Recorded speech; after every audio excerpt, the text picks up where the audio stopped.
Բարեկամներս տեսնենք, թե ինչ է գրված Երեմիայի 51:26-ում։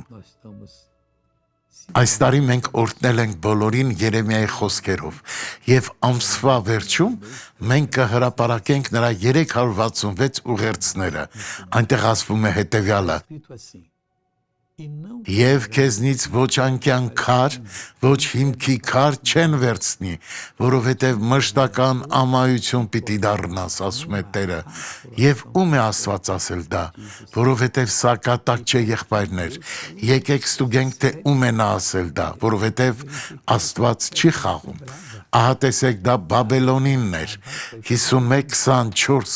եւ Բաբելոնին եւ քաղդեացիների երկրի բոլոր բնակիչներին կհատուցեմ նրանց բոլոր չարությունները,